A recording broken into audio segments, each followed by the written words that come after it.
will be joining Deacon Darlington Ray Okpewolo to discuss major issue as he's going to be telling us some of the things Asue Ighodalo went to do in UK. Now, he's the Diaspora Director of Media for the Asue Ighodalo and Osaradio Oge Campaign Council and Chief Spokesperson for the Asue Ighodalo Media Organization. Deacon Ray Okpewolo will be discussing the significant efforts of Asue Ighodalo's campaign to engage with the Nigerian diaspora in Europe.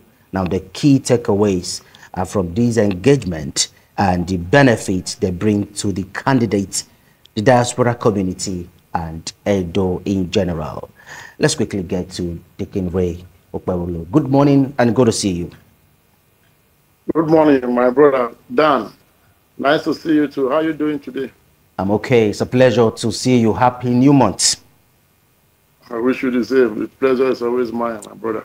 All right, quickly give us an overview of Asue Ighodalo's diaspora engagement recently. Just quickly give us an overview of his engagement. We all know, as Edo people, how many, we can't even quantify the number of people, our population in the diaspora.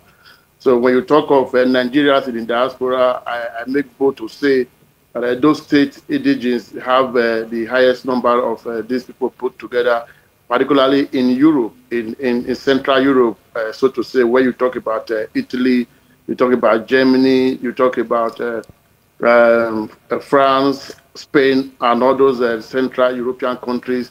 You see 10 Nigerians, about 7 or 8 of them are Edo indigenes. So my principal, Asue Ighodalo, thought it wise to come and speak with them, come and talk to them and let them know his vision, his mission for Edo from November 12, 2024, by the grace of God, when he is elected, sworn in as the governor of Edo State. He understands very well the importance of the diasporans, particularly in remittance, in doing business and investment in Nigeria. So when we talk about diaspora's presence in Nigeria economy, the importance of the diaspora investments in Nigeria economy, Edo State is in the front burner because, like I said before, we have a large population of Edo indigenes in the diaspora. So his coming was like what the people were yearning for, the people in the diaspora in Europe and the UK, of course. They wanted him. They saw, as far as I'm concerned, this is through his heart into the ring since November last year. The diaspora different groups across Europe, America, and of course in the UK, they've been gathering themselves, holding series of meetings, looking for ways they could throw their weight behind his aspiration, which later became of course, you know, he is the candidate of the PDP. So what I'm trying to say is that before he became the candidate of the PDP, there have been some couple of diaspora organizations across the world who have been pulling their weights behind him. So his coming was like a long overdue particularly for us in the UK, who have worked with him even from the word go since he decided to even aspire for it at all. So one of the key points of his coming was to come and discuss with them. He has a document he came with, which he has. I'm sure a lot of people have seen it. It's online. It's everywhere. You can check it. How he wants to govern Edo, and he wondered if this is, according to him, this is just a draft.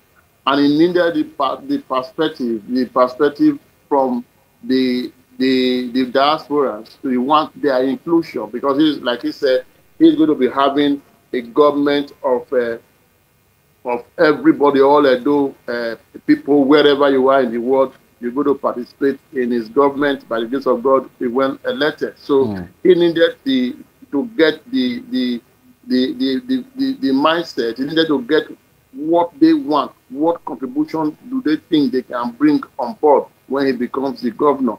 So he came in here and he discussed with a number of interested parties, interested groups, now, different quickly, ethnic nationalities, not just one ethnic group. If you witness I don't know if you saw the video where when he was received at different locations he went, it was like a carnival. Every tribe in Edo State, the Afemais, the Akoko Edos, the Esans, the Benins, they came out in their full regalias, they rolled out drums to welcome him. Okay, Deacon Ray.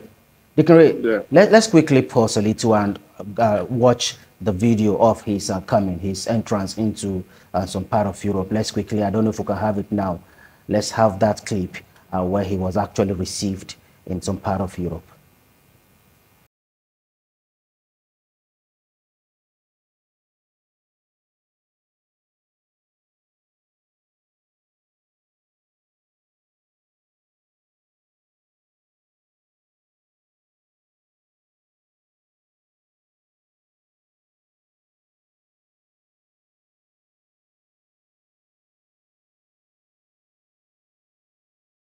Thank you. I said no man.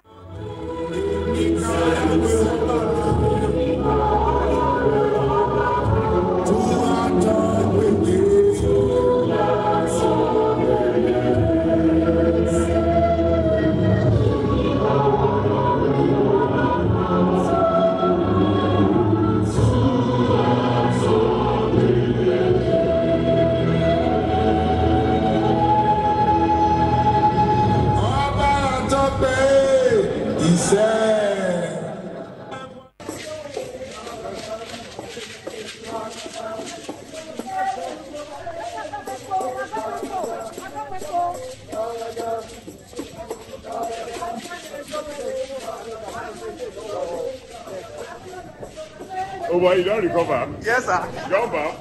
Yes, sir.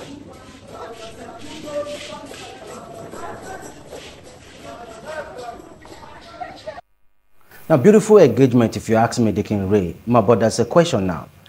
The election is taking place in Edo State, 21st of September this year. It's not going to be taking place in any part of Europe.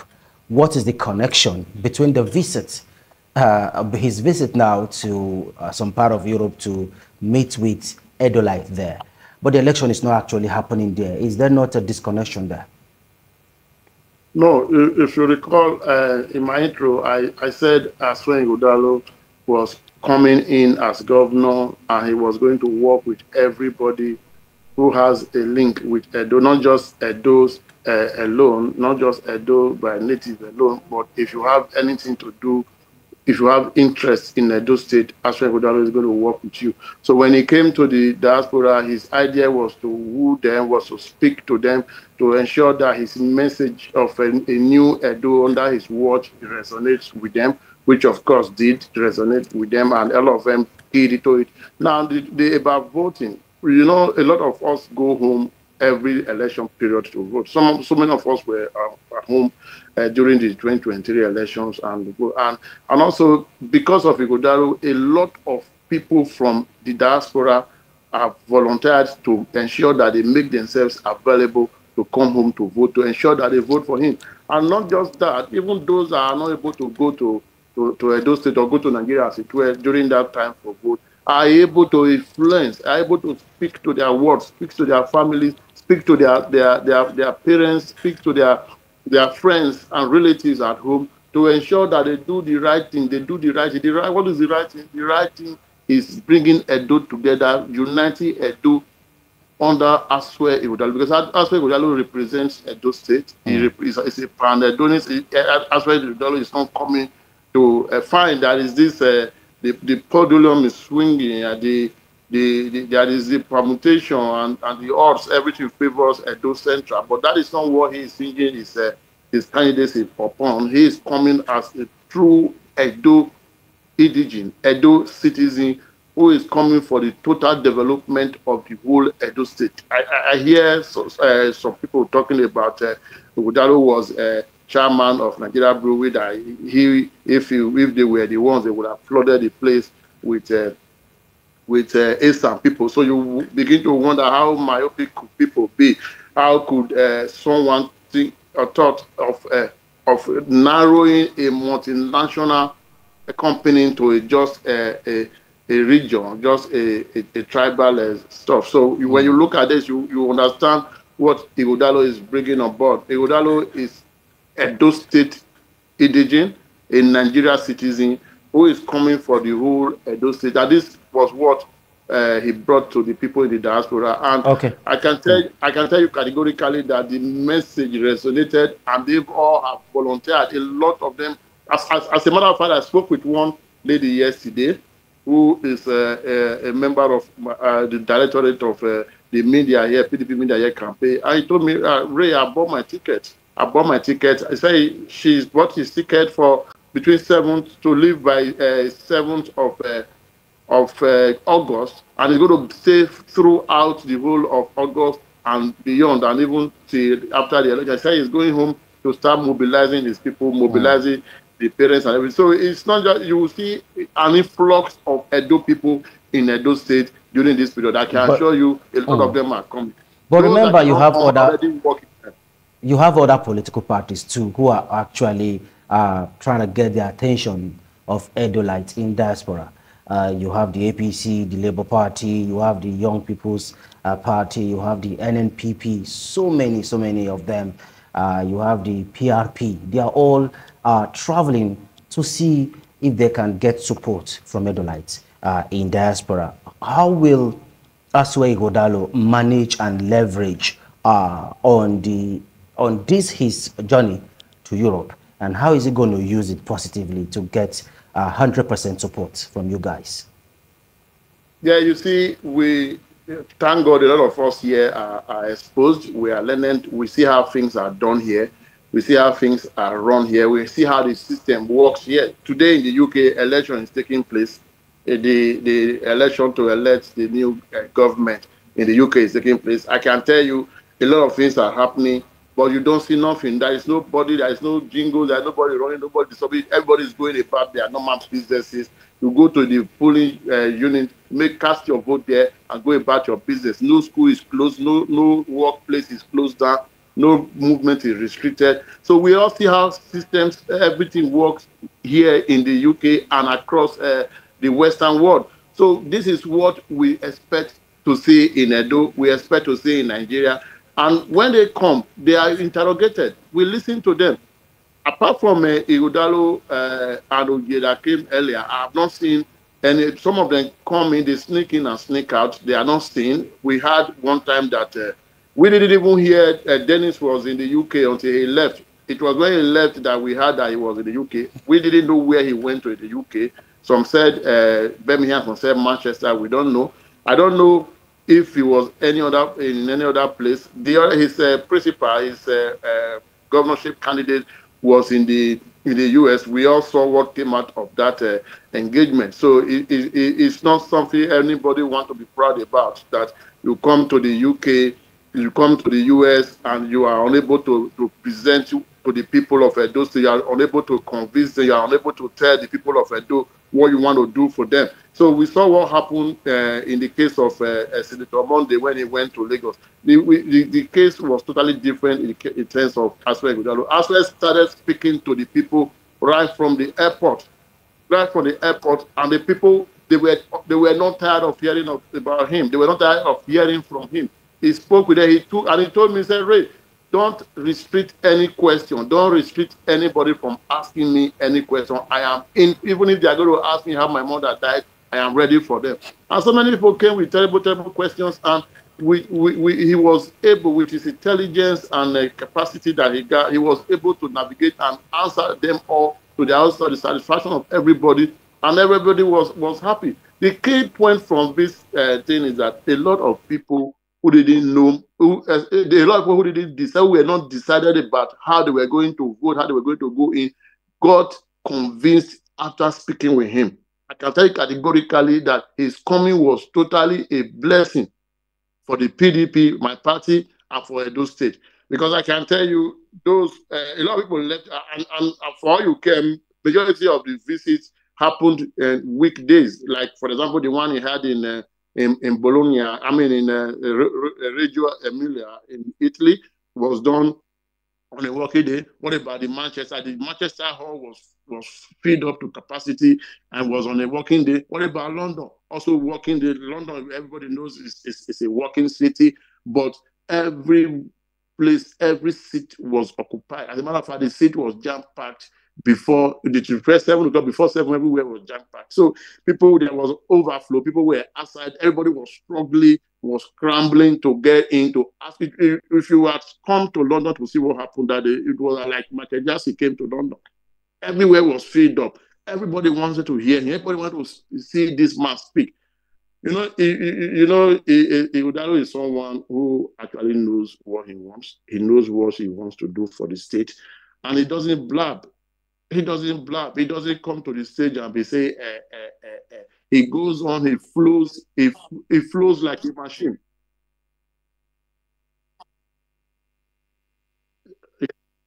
Is that what? Yeah.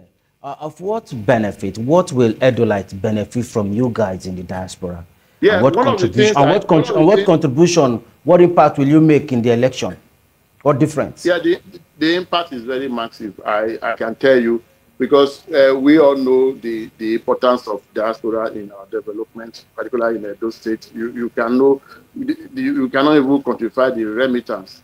As at last year, 2023, it was put at about almost 20 billion US dollars remittance from diaspora to Nigeria.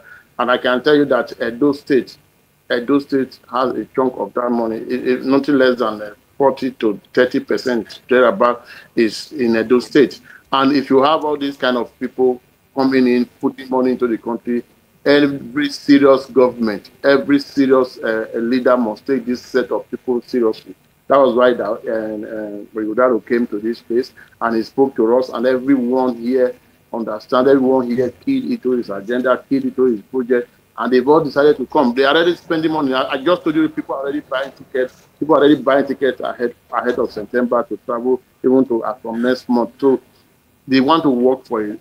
I have a particular man who is from Anambra State, but married to an Edo Indigene, and he said that after listening to Ighodalo, he said that he was going to invest.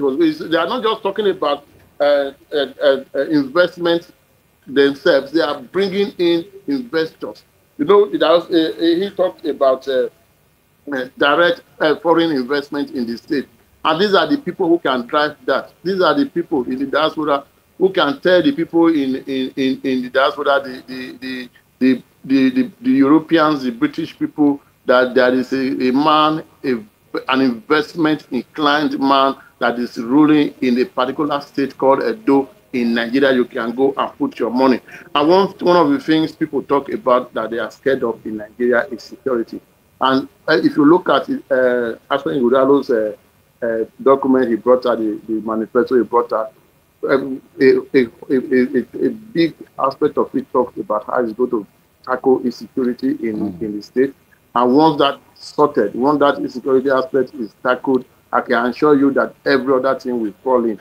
And so many questions was asked. Somebody asked him about and how people cannot go to, for example, how people cannot go to their farms in Edo State, particularly in Edo Central side, in Edo Eastern, Southeast, how some people, some hoodlums, men of the world, are taking over their farm, rape their daughters, rape their mothers, kill their fathers, and all that.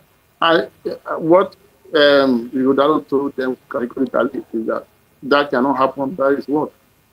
That whatever plan he is having for the state, whatever plan he is having to develop the state, to create economic hub, to ensure that the development is generalized in the Edo State, cannot work without him tackling the insecurity. But so insecurity is his major target in Edo State.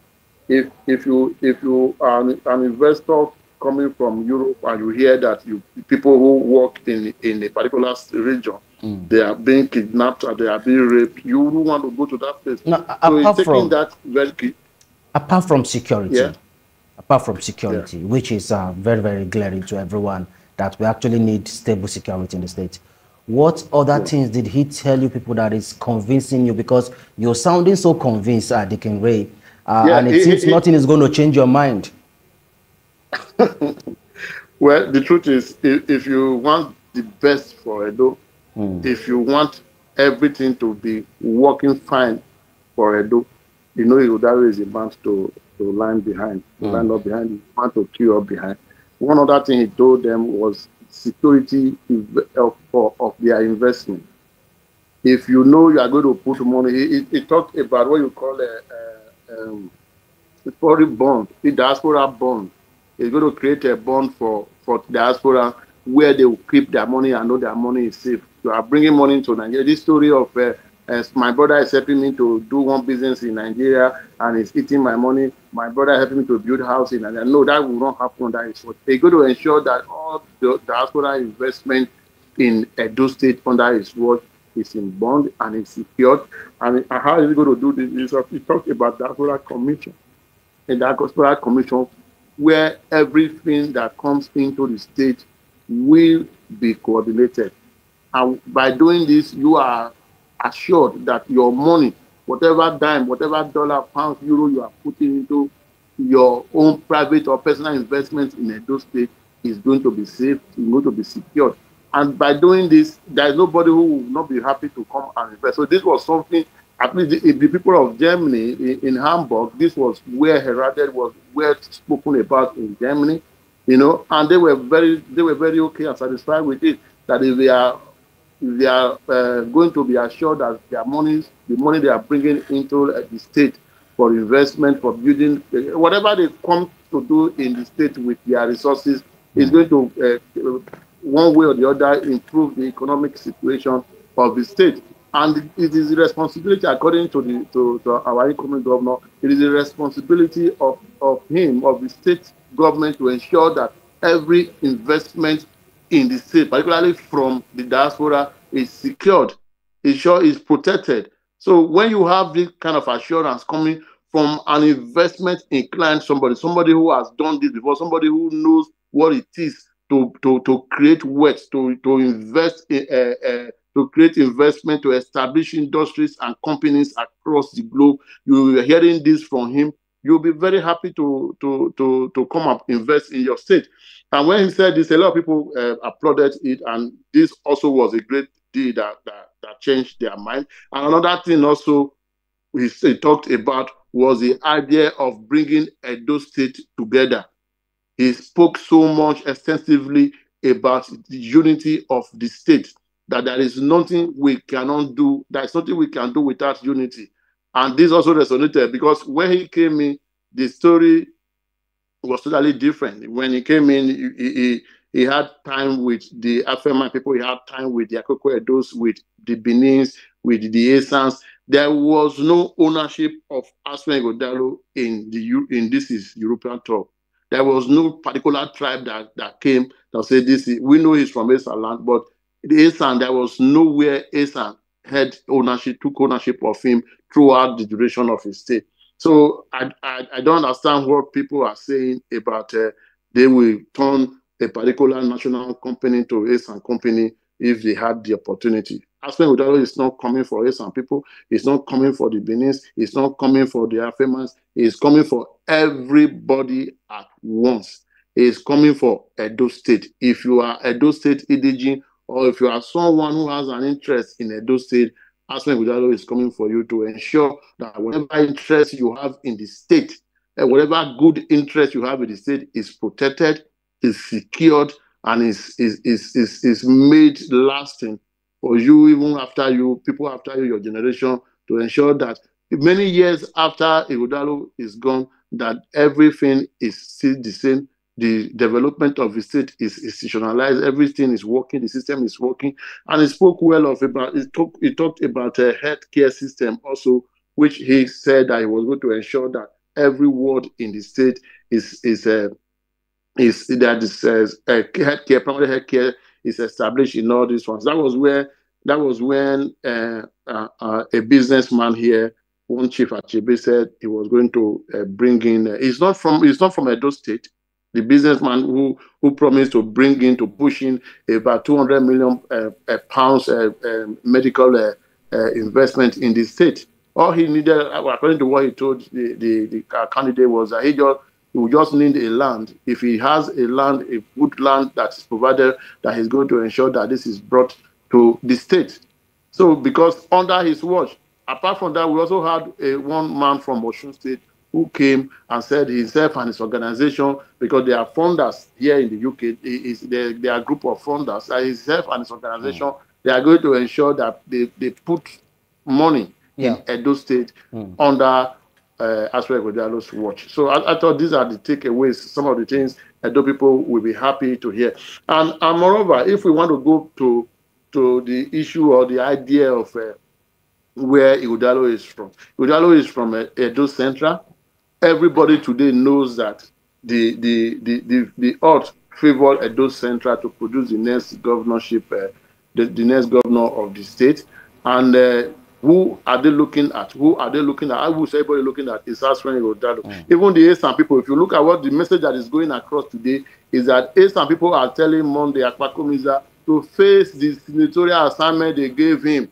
That the senatorial assignment they gave him is just barely 1 year that he went there, that he has not shown anything. He has not shown anything at all to impress the people of Esan, to back him to go to another higher office. That he is not the only son that we have in Esan. I'm from Esan, by the way. He's not the only son we have in Esan land. Esan is blessed with so many people. Yeah. You cannot put your legs in two places at the same time. You have the mandate to represent our people in the Senate. Do that to the satisfactory of our people before you can think of anything else. But today, barely 6 months in office, Monday is already talking about going to become the governor. And the people of Esan are saying no. They are saying in unison. They are saying in one voice, they are speaking in one voice that no, Monday Okpewolo, concentrate on the primary assignments you have. The people of Esan came out in 2023 to vote for you and sent you to the Senate. They gave you a mandate. You are here to even sit down for a whole complete month in the Senate, and you are talking about the government. Some people are saying no to Monday Okpewolo. First, the assignment that they gave to you, and when you are done with that, we will now assess you. We will appraise what you have done in the Senate and begin to think and say, okay, can we give him another assignment or not? Not this time. Not that you put one leg in the Senate, I try to put another leg in Osadebe. Those state does not belong to Monday Okpewolo. Monday Okpewolo is not the only son we have in this land. We are blessed with so many people in this land. But Dr. Dickin Ray, yes. The thing is, as an individual, he have the right to campaign for any office. He have the right to go for any office. Nobody is arguing right? that. That is why he is there, because it is right. Well, we are talking as an ethnic nationality. The temporary people of Esan are asking Monday Okpewolo, you are not. But you are not in a way. You are not in a way speaking for the entirety of Esan, the Esan extraction, aren't you? I cannot speak for the whole Esan extraction, but I'm a stakeholder in Esan land. I have my home in Esan land. I have my family. My mother is in Esan land. But I have business in Esan land. So I am concerned. I am concerned as an Esan man that in Esan we have someone who has an assignment that has not been able to complete that assignment, that has not been able to show to anybody that this assignment that is given to him, that is doing it well. Some people are even yet to see him speak. They are even yet to even see him raise up his hand or his finger in the Senate to say, this is what I want to do, this is what I want to do. We are yet to see him. So if he has not shown any impression, he has not shown anything at all convincing to us, do you even know that as we speak, there is even some section of the people of Esan who are even regretting that he's in the Senate? Okay, there is let's quickly. Nothing is being shown. So how can you have one job in a country where a lot of people are looking for a job to do? You have one job, you have not finished that, you are still while you are holding on to that job, you are still if you were to resign from the Senate before contesting for the Senate, for the governorship, will he have done that? Will he have resigned? This is why the issue of visiting the constitution of Nigeria is very key. All right, let's manage our time now. Let's manage our time. We just have less than a minute to leave the studio. Quickly, help us out. Some Edolites in the diaspora, they came up with an idea that they were actually requesting for a diaspora agency to be established. But this current government, of Governor Gordon Obaseki, didn't really give consent to it. And it's worrisome, knowing that Asue Ighodalo actually said that he's going to continue from where Governor Obaseki stopped. Do you think this clamor for diaspora agency is still going to see the light of the day? Dikin Ray, quickly help us. Yeah, let me tell you, my brother, I have a degree in international relations and diplomacy. There are some things which you can just say is cast in stone and you just do it and it just happens. There are some diplomatic bottlenecks that you need to ensure that you put off the way before you can create all those things. Edo State is a sub-regional. It's not a national body. Now, if we must have a foreign agency, have we looked at the legislative implications to all these things? Do we have legislative backing? These are the things Asue Ighodalo is saying. That yes, he is going to create it, but he will first of all look at the legal implication, the legislative and diplomatic implication on about all these things. If they are right and everything is okay, why not? He wants to be talking to his people every period, every time. Like I told you from the beginning, he wants the diaspora to be part of his government. He said this time. He said it in Italy. He said it in Germany. He said it in Manchester. He said it in London, in Nuremberg and Hamburg. So it's not about if that is allowed by law. If he has looked at all the legislative implications and all the diplomatic bottlenecks that we have to put through. If all these things are sorted out, this is one of the things, the primary first things that this man has said that is going to. Thank you very much. But I can't. We need to go now. Yes. Okay. We need to go. Thank you. We would like to have you again so that you can come on board and give us more insight into his activities. Thank you so much. That was Dikin Dalitin Okpewolo. He is the Diaspora Director of Media for the Asue Ighodalo and Osarodion Oge Campaign Council and the Chief Spokesperson for the Asue Ighodalo Media Organization. Just joined us live from the United Kingdom.